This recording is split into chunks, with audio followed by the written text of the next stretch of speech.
Wá gbọ́ ohun tí ìràwọ̀ rẹ ń fẹ́ kí o ṣe lọ́jọ́ tòní kí ọjọ́ tòní lè dára kí ó lè sunwọ̀n.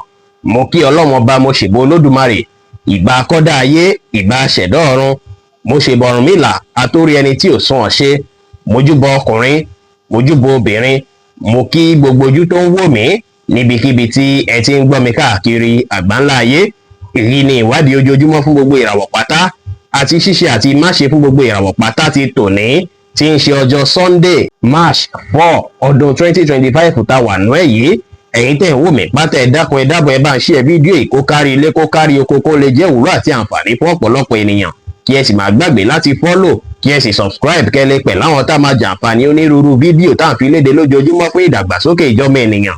Ẹ̀yin tẹ̀ sì fẹ́ ṣèwádìí onírúurú láǹfààní láti kàn sí wa ní WhatsApp 09033897161. Ẹ̀yin tẹ̀ ń lò ràwọ̀ iná tó kọranyan Harris, ẹ̀yin tàbí láàrin March 21 sí April 20, ẹ súnmọ́ bí ẹ wá gbọ́ lọ́jọ́ tòní eré owó máa wọlé fún yín dáadáa látàrí pé àwọn owó tẹ́ ti yáyàn sẹ́yìn àbáwọn owó kọ̀ọ̀kan táwọn èèyàn jẹ yín ó ṣeéṣe kí wọ́n san padà lọ́jọ́ tòní. Ẹ rí dájú pé ẹ fowópamọ́ fún olú ọjọ́ iwájú lénìí. Ó ṣeé ṣe kí ẹ tún rí promotion láàyè iṣẹ́ yín látàrí títẹpámọ́ṣẹ́ tẹ́ ti ń tẹpámọ́ṣẹ́ àti dedication yín láàyè iṣẹ́. Kódà ìrọ̀rùn àti ìfọ̀kànbalẹ̀ máa gbalẹ̀ nígbèésí ayé yín lénìí. Ẹ ṣáà rí dájú pé ẹ̀ ń gbájúmọ́ṣẹ́ yín dáadáa, kí ẹ sì rí dájú pé ẹ̀ ń gbájúmọ́ àwọn kan tí ẹ̀ ń lé fún rere fún ìdàgbàsókè.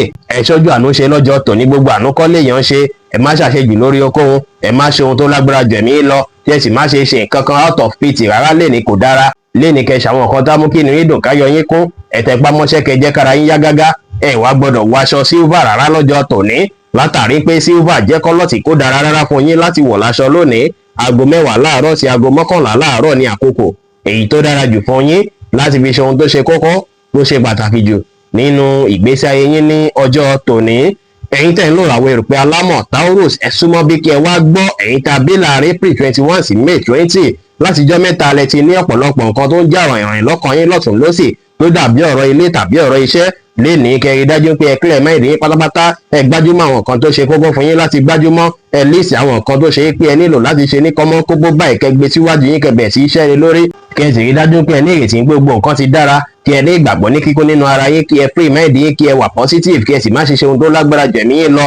Ẹ ṣe dáadáa sáwọn èèyàn, kí ẹ sì wà focus lórí okòwò lénìí. Aago 2 ní ọ̀sán sí aago 1 ní ọ̀sán ní àkókò èyí tó dára jù fún yín láti fi ṣe ohun tó ṣe kókó tó ṣe pàtàkì jù nínú ìgbésí ayé yín lónìí, tí kọ́lọ̀ light blue sì jẹ́ kọ́lọ̀ èyí tó dára jù fún yín láti wọ̀ láṣọ ní ọjọ́ tòní.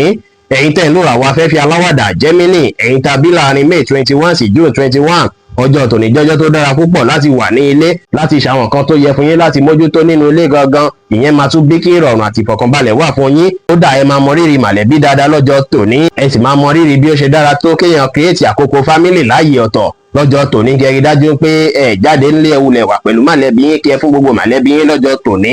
Kẹ́ rí dájú pé ẹjọ́ dunú papọ̀, ẹjọ́ rẹ́rìn papọ̀, kẹ́ bá wọn ṣe pẹ̀lú àwàdà àti ẹ̀rín, kẹ́ ṣe dáadáa sí wọn, kí ẹ rẹra yín ńlẹ̀, kí ẹ sì pọ́n tèwe tàgbàlẹ̀ náà pẹ̀lú. Aago 5 ní ìrọ̀lẹ́ sí aago 6 ní ìrọ̀lẹ́ ní àkókò èyí tó dára jù fún yín láti fi ṣe ohun tó ṣe kókó tó ṣe pàtàkì jù nínú ìgbésí ayé yín lónìí, tí kọ́lọ̀ green sì jẹ́ kọ́lọ̀ èyí tó dára jù fún yín láti wọ̀ láṣọ ní ọjọ́ tòní.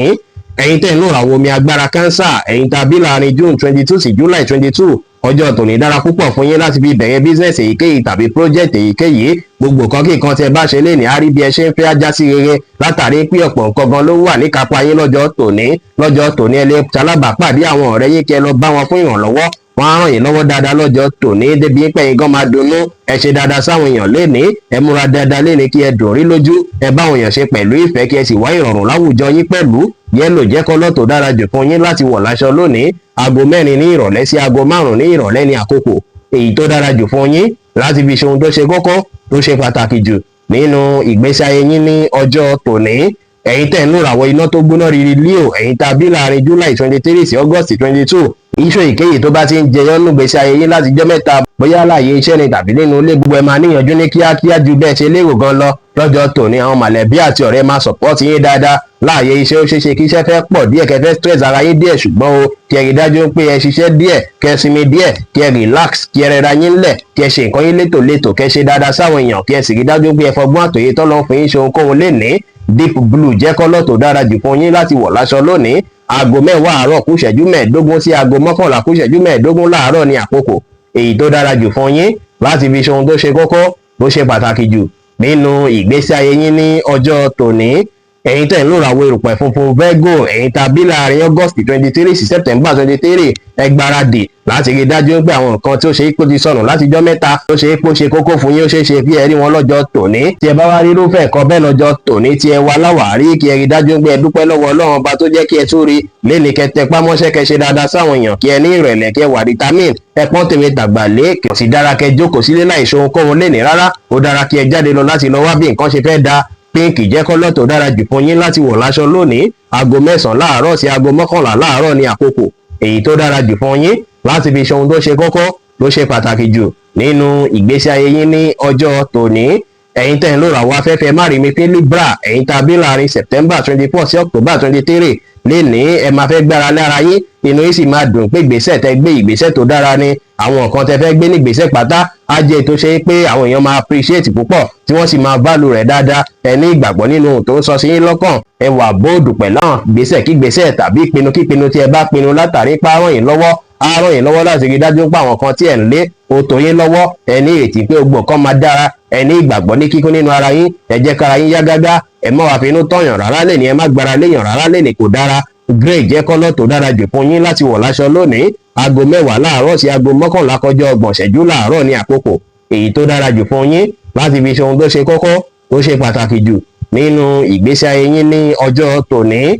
Ẹ̀yin tẹ̀ ń lò ràwọ̀ omi tútù Scorpio, ẹ̀yin tàbí láàrin October 24 sí November 22, ìhùwàsí àti ìṣesí yín máa jẹ́ ètò ṣe pé a fẹ́ máa ṣe ìdì bákan bákan látàrí pé reasoning level yín náà, ọpọlọ pípé yín náà á tún jí pépé dáadáa lọ́jọ́ tòní. Ó ṣeé ṣe kí nǹkan kan ṣẹlẹ̀ tó máa jẹ́ nǹkan dáadáa tí á tún fẹ́ jẹ́ kí ẹ tún wòye sí nǹkan lọ́nà tuntun, kẹ́ tún ní new perspective nípa nǹkan gbàgbésí ayé yín. Tèmi sì lè jẹ́ ọjọ́ ìbẹ̀rẹ̀ ìgbésí ayé tuntun fẹ́yìn tẹ́ ń lò ràwọ̀ yìí láti rí dájú pé àwọn kan tí ẹ̀ ń lé, àwọn kan tí ẹ̀ ń wò pé ó yẹ kó bọ́ sí fún yín ní ìrọ̀rùn. Léni kẹsàn àwọn kan tá mú kí inú yín dùn káyọ̀ yín kún, ẹ tẹpá mọ́ṣẹ́ kẹ́ jẹ́ kára yín yá gágá, ẹ sì fọgbọ́n àtòyé tó lọ́ fún yín ṣe ohunkóhun léni pẹ̀lú. Violet jẹ́ kọ́lọ̀ tó dára jù fún yín láti wọ̀ láṣọ lónìí. Aago 6 ní ìrọ̀lẹ́ sí aago 7 ní àṣálẹ́ ní àkókò èyí tó dára jù fún yín láti fi ṣe ohun tó ṣe kókó tó ṣe pàtàkì jù nínú ìgbésí ayé yín ní ọjọ́ tòní. Ẹ̀yin tẹ̀ ń lò ràwọ̀ inú àtùpà Sagittarius, ẹ̀yin tàbí láàrin November 23 sí December 22, ọjọ́ tòní lè jẹ́ ọjọ́ tó ṣe é pé inú lè fẹ́ bí yín pẹ̀lú àwọn kankan tó bá fẹ́ ṣẹlẹ̀. Ó ṣeé ṣe kára dédé fẹ́ máa kọyín lọ́jọ́ tòní, pàápàá níbẹ̀rẹ̀ ọjọ́ tòní. Á dàbí ìgbà pé nǹkan tiẹ̀ ti sọ́ta yín látàrí pé àwọn iṣu kọ̀ọ̀kan wà lọ́rọ̀ iṣẹ́ tí ò tí ì yanjú, tàbí káwọn tó ṣe é pé ẹjọ́ jẹ́ kọ̀dígì kọ́ máa fi bẹ́ẹ̀ cooperate pẹ̀lú yín dáadáa. Tẹ́ bá mú sùúrù lò lénìí, sùúrù máa ràn yín lọ́wọ́, kódà á jẹ́ kí ẹ tún lọ ju bí ẹ ṣe wáyé lọ lọ́jọ́ tòní. Ẹ bá wà determine, á ràn yín lọ́wọ́ dáadáa púpọ̀ lọ́jọ́ tòní, tó sì jẹ́ pé á tún jẹ́ káwọn tó rọ̀gbà yín kágan tún máa wò yín pé lágbájá yìí má tún ta sọ́sọ́ yàtọ̀ lọ́jọ́ tòní. Ó dára púpọ̀ kí ẹ wulẹ̀ rí dájú pé áwọ̀ èyíkéyìí tó bá wà láàrin ẹ̀yin àti olólùfẹ́ yín, kí gbogbo ẹ̀yin ọdún pátápátá kí ẹ lọ àkókò àti ìgbà kẹ́ fi enjoy ara yín pẹ̀lú olólùfẹ́ yín ní ilé. Ẹ má jẹ́ ẹ má fa fanfà pẹ̀lú ẹnikẹ́ni, ẹ mọ́kàn balẹ̀ kí ẹ gbà láfíà láàyè kí ẹ sì báwọn èèyàn sọ̀rọ̀ pẹ̀lú ìfẹ́ lénìí. Aago 6 kọjá 30 ìṣẹ́jú ní ìrọ̀lẹ́ sí aago 7 kọjá 30 ìṣẹ́jú ní àṣálẹ́ ní àkókò èyí tó dára jù fún yín láti fi ṣe ohun tó ṣe kókó tó ṣe pàtàkì jù nínú ìgbésí ayé yín lónìí, tí kọ́lọ̀ light blue sì jẹ́ kọ́lọ̀ èyí tó dára jù fún yín láti wọ̀ láṣọ ní ọjọ́ tòní. Ẹ̀yin tẹ̀ ń lò ràwọ̀ erùpẹ̀ lérúkú Capricorn, ẹ̀yin tàbí láàrin December 23 sí January 19, ọjọ́ tòní máa jọ́jọ́ tó dára púpọ̀ fún yín o. Léni ẹ máa láwọn ẹ̀bí àtòṣe pò lè ràn yín lọ́wọ́ púpọ̀, bẹ́ẹ̀ sì ni ẹ máa wà passionate tí ẹ sì máa jẹ́ káwọn ẹ̀bí àti ìrònú tẹ̀ ń rò kí ẹ túbọ̀ ṣẹ́ríṣì ẹ̀ dáadáa lọ́jọ́ tòní, kí ẹ lo self control yín láti wá ìyípo padà rere nínú gbèsè ayé yín lọ́jọ́ tòní, kí ẹ wá plan láti rí dájú pé àwọn nǹkan tí ẹ fẹ́ ṣe pátápátá ó já sí bí ẹ ṣe ń fẹ́. Wá pa àwọn àṣírí kọ̀ọ̀kan yín mọ́, pàápàá lórí ohun tí ẹ bá ń plan kẹ́ ṣe mẹ́nu mọ́, kó má hàn sẹ́nikẹ́ni kó lè jà sí bí ẹ ṣe ń fẹ́. Kẹ́ ṣe dáadáa sáwọn èèyàn lénìí, kí ẹ gbájúmọ́ṣẹ́ dáadáa, kí ẹ lè róore gbámú, kí ẹ free mind yín, kí ẹ sì wá ìdùnnú ní gbogbo ọ̀nà. Green jẹ́ kọ́lọ̀ tó dára jù fún yín láti wọ̀ láṣọ lónìí. Gbogbo àkókò tá máa mú lẹ́yìn aago 3 kọjá ìṣẹ́jú 15 ní ọ̀sán ní àkókò èyí tó dára jù fún yín láti fi ṣe ohun tó ṣe kókó tó ṣe pàtàkì jù nínú ìgbésí ayé yín ní ọjọ́ tòní. Ẹ̀yin tẹ̀ ń lò ràwọ̀ afẹ́fẹ́ oníbínú Aquarius, ẹ̀yin tàbí láàrin January 20 sí February 19, lọ́jọ́ tòní múdù yín lè dàbí ìgbà pé kí ẹ ronú dáadáa nípa ìgbésí ayé yín. Ó dára púpọ̀ kẹ́ jókòó kí ẹ rò nípa ìgbésí ayé yín, kí ẹ wo àwọn nǹkan tẹ́ ẹ̀ ń ṣe tó dáa àtàwọn nǹkan tẹ́ ẹ̀ ń ṣe tí ò dáa. Ìyẹn máa ràn yín lọ́wọ́ láti mọ dáadáa àti àìdá yín, láti mọ̀nà tẹ́ fẹ́ gbà ṣàtúnṣe. Ó dára púpọ̀ kẹ́ tún rí dájú pé ẹ tún kọ́ àwọn ẹ̀kọ́ kan tó tún máa ràn yín lọ́wọ́ tí á tún jẹ́ kọ́pọlọ yín tún jẹ́ pépé àtó bí nǹkan ṣe rí lélẹ́yìí, bí nǹkan ṣe lọ lélẹ́yìí. Ẹ má kàn wà bẹ́ẹ̀ lásán. Àwọn nǹkan tẹ́ bá ń wò pé yẹ kẹ́ nímọ̀ nípa rẹ̀, bóyá nǹkan kan tẹ́ ẹ̀ ń ṣe ni, bóyá gbèsè tẹ́ ẹ̀ ń gbé ni, ẹ tún study dáadáa sí nípa rẹ̀, ẹ tún yọ́gbọ́n lọ́gbọ́n kẹ́ fi ṣọgbọ́n lè ní. Àwọn nǹkan tẹ́ fẹ́ ṣe lè ní yìí ó lè ràn yín lọ́wọ́ nípa àwọn ọjọ́ tá à ń wò lọ́ọ̀kan yìí láti jẹ́ kọjọ́ kọ̀ọ̀kan tún jọjọ́ tó máa tayọ lẹ́ni kẹ́sọ̀ títọ́ kẹ́sọ̀ òdodo láwùjọ àwọn ènìyàn. Ẹ má kàn jújú bó ṣe yẹ lọ lórí okòwò. Ẹ gbà láfíà láàyè kí ẹ sì rí dájú pé ṣe nǹkan yín létòlétò pẹ̀lú. rẹ́ẹ̀dì jẹ́ kọ́lọ́ tó dára jù fún yín láti wọ̀ láṣọ lónìí. aago 5 láàárọ̀ kùtù sáago 6 láàárọ̀ ní àkókò èyí tó dára jù fún yín láti fi ṣe ohun tó ṣe kókó tó ṣe pàtàkì jù nínú ìgbésí ayé yín ní ọjọ́ tòní. Ẹ̀yin tẹ́ ń lò ràwọ̀ omi tí kì í ru Pisces, ẹ̀yin tàbí láàrin February 20 sí March 20 lẹ́ni àdàbí ìgbà pé kẹ́ reflect nípa ìgbésí ayé yín, kẹ́ ronú jinlẹ̀, kẹ́ introspect, kẹ́ create time láti rí dájú pé ẹ wòye sí àwọn ọ̀nà tí ẹ ti ń bá bọ̀ láti jọ́ mẹ́ta. Gbogbo nǹkan tẹ́ ẹ ṣe tí nǹkan fi dá báyà tọ̀nà tẹ́ máa gbé gbà tí nǹkan máa tún fi dá lọ́jọ́ iwájú.